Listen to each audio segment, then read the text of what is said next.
making and in general in policy making, because you know, for example, now in European Union in June we had the elections, and many people were complaining after the election that okay, we don't have people representing certain, for example, the Roma community. We don't have too many people representing the people that are interested also in climate action, because the Greens fell very down. And everybody was like, okay, but why we don't have them? Because we don't empower them. We say many of them are too young, many of them are not experienced. They are focused on conflict that is happening at the gates of European Union and stuff like this. It's normal to just empower people and communities and go and inform them and talk to them about it. And also, if you see there are people that are caring so much for this matter and they are interested, maybe they can be the next people sitting next to us taking decisions regarding certain aspects. Now, how we can empower the unrepresented voices in the climate policy making? I came here with some ideas. If you have others, you are free to open your mic or to also, drop a message in the chat. Public participation is the first one that we discuss about. Encourage active public participations, ensuring that diverse perspectives and experiences are considered. How? We organize events, we give the mic to the people, we go in those communities and discuss with them, we organize gatherings, we organize webinars like this one. All we need to do is just be active. Participation basically means everything that is not with closed doors, where people have access and where transparency is open. Then, the capacity building. So, I don't know if you guys agree, but for example, a very strong belief of mine is that education is at the root of everything. So if people are not educated enough, of course they have lack of knowledge, of course they can be fooled, of course some things can happen to them because they don't have the knowledge.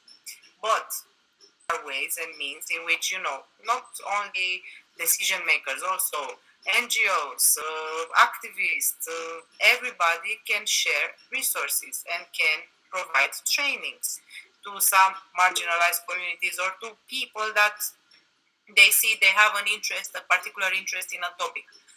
I mean, it's not costing nothing. Exactly what are we doing now? Like, I'm discussing a couple of things with you. Maybe some of them did not hear before.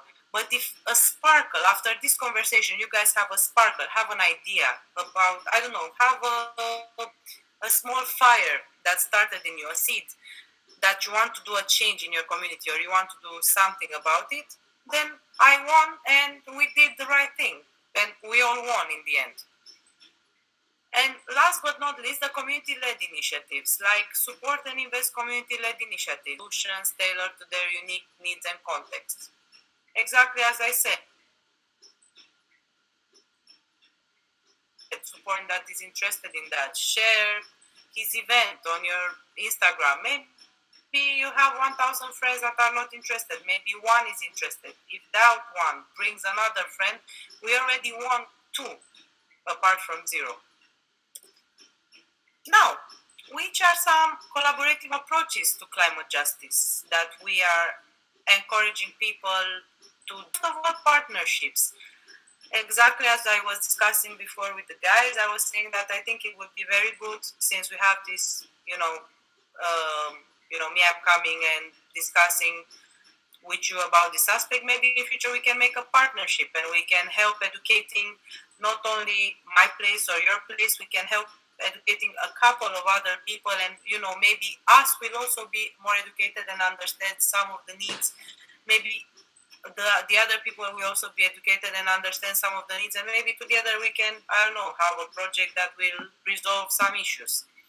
It can include a couple of more sectors in these partnerships. You can include government, businesses, NGOs, and communities.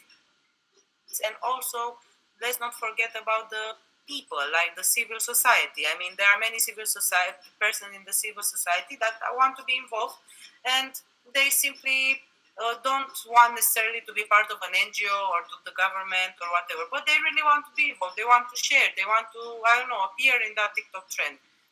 Let's consider them also. Second is the collaboration and fostering between researchers, policymakers, communities that allows the development of both scientifically sound and socially equitable. What can this mean? We can have an approach into organizing a debate in which we invite some policy making makers, some researchers, some representatives of communities, let's say, I don't know, people from both the government and the mayorship, but also people that are studying to a certain school, for example, and maybe there is an issue affecting the school, and you need people from more aspect, maybe representatives of students. There are many ways in which we can foster collaboration. The only thing that we need to do is to want. And then the knowledge sharing, to share the knowledge, the resources, the best practices across communities and organizations strengthen collective efforts and facilitates development of effective solutions. I'm a big fan of knowledge sharing, and I feel that one of the best ideas that we had for a couple of projects uh, that from my NGO and other NGOs that I collaborate with, they just started from us sitting at one coffee and just sharing some ideas and some topics that are interesting for us and some, especially the pain points.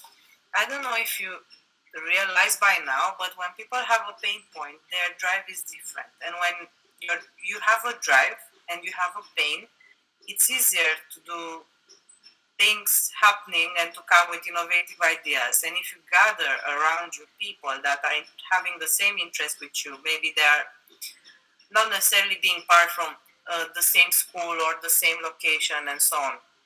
But if you gather people that are interested and they have the same drive, or maybe I don't know, they have a knowledge in one aspect, you have a knowledge in another aspect.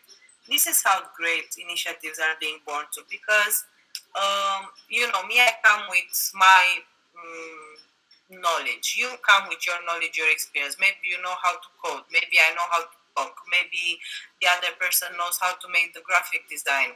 Maybe someone doesn't know how to do many things, but maybe that person has the connects. Basically, all we need to do is just try to get together with people and collaborate and just share the knowledge between us. I don't agree with the topic. Let's not share because maybe someone will steal my idea or stuff like this. I don't know if it's very popular in your communities or in your circles, this sort of idea, but I feel I heard it recently a lot in a lot of environments and in a lot of countries. And to be honest, the only way a fruit can, a plant can start giving fruits and seeds is to, share it with the others. Maybe someone can grow it better. Or, I don't know.